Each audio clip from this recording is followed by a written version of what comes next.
গত কয়েকদিন আগে পড়লাম যে শুধুমাত্র ঢাকা শহরে প্রতিদিন কয়টি করে তালাক হচ্ছে?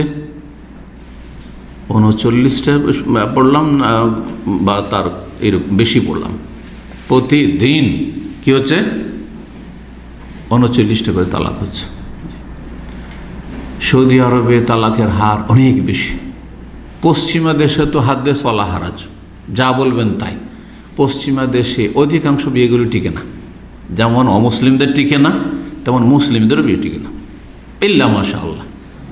আর যেসব বিয়েগুলো টিকছে অশান্তির শেষ নেই, অশান্তির সাথেই টিকছে। কারণ কি জানেন? বেশ কিছু কারণ রয়েছে, তার মধ্যে একটি গুরুত্বপূর্ণ কারণ হচ্ছে এই পার্থিব সুখের জীবন বেশি। সুখে থাকলে ভূতে কিলাই, আমাদের আঞ্চলিক ভাষা বলে, সুখে খেলে ভূতে কিলাই। তো আজকাল মহিলারা খুব সুখে খাচ্ছে। আগে আমাদের মা খালারা দাদি নানি যে কষ্ট করেছে, ওই সব কষ্ট করতে হয় না। হ্যাঁ, না আটা পিষতে হচ্ছে, না ওই ধান ভাঙতে হচ্ছে, হ্যাঁ, না আপনার ওই সংসারে অতগুলি কাজ করছে, কোন রকম পাক করা সেটা করতে চায় না। ওই হোটেল থেকে নিয়ে এসো, আরে ফাস্ট ফুড নিয়ে এসো, আরে আজকে এটা নিয়ে এসো, তো আজকে এটা নিয়ে এসো। আউযুবিল্লাহ। ভোগবিলাসের জীবন, সুখের জীবন পারিবারিক কাঠামোকে বরবাদ করছে, সাবধান হয়ে যান। সুতরাং এই পার্থিব টাকা পয়সার সুখটা আসল সুখ না। আসল সুখ হচ্ছে দাম্পত্য জীবনের সুখ, মানসিক শান্তি। স্বামী শান্তিতে আছে, স্ত্রীও শান্তিতে আছে, এটা সবচেয়ে বড় শান্তি। এই শান্তিকে বহাল রাখার চেষ্টা করুন। সুতরাং দুনিয়ার ভোগবিলাসের পিছনে ছুটবেন না, দুনিয়ার নিয়ামতকে তুচ্ছ মনে করবেন।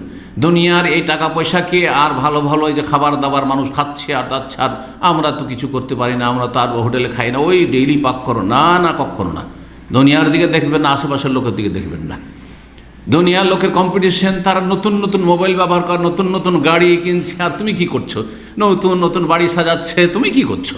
না না, খবরদার না। এই টাকা পয়সাগুলোকে বাঁচান আর গরিব দুঃখীদেরকে দেন আর দান খায়রাত করেন আর সাধারণ সিম্পল জীবনযাপন করেন, ওতে শান্তি রয়েছে, ওতে সুখ শান্তি রয়েছে। 2 নম্বর কারণ তালাকের হচ্ছে এই আপনার কি বলবো, স্মার্টফোন। আর স্মার্টফোনে সোশ্যাল মিডিয়ার ফ্যাসিলিটি।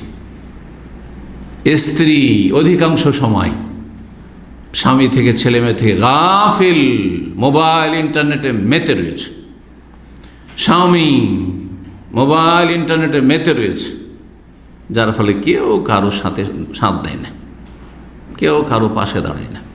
নফসি নফসি নফসি নফসি, বাচ্চাদের খোঁজ খবর রাখে না। মেজাজ গরম হচ্ছে 2 দিক থেকে একে অপরের ওপর, আর তারপরে শেষ পরিণাম তালাক হয়ে যাচ্ছে।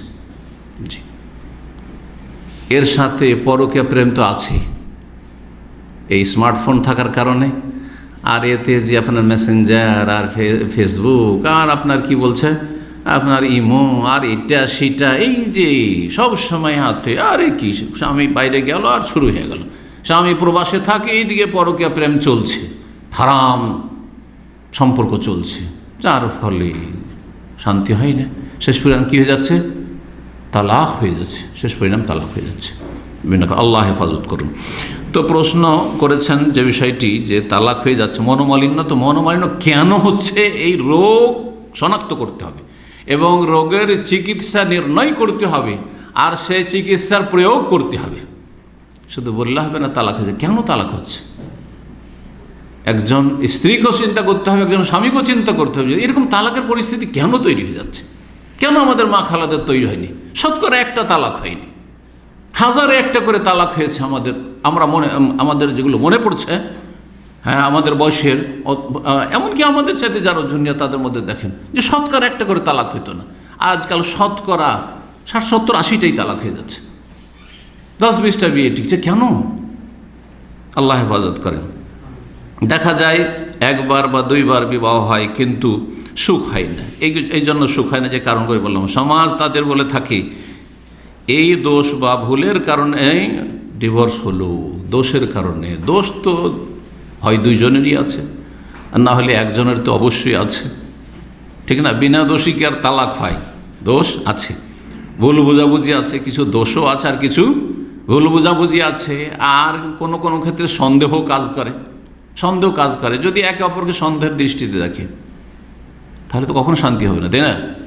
আপনি বাইরে গেলে আপনার স্ত্রী সন্দেহ করে, আপনি টেলিফোন করলেই সন্দেহ করে, দেখি কাকে টেলিফোন করে, আর আপনিও স্ত্রীকে সন্দেহ করেন, যদি এইরকম হয় তাহলে কি আর শান্তি হবে? কখন শান্তি হবে না।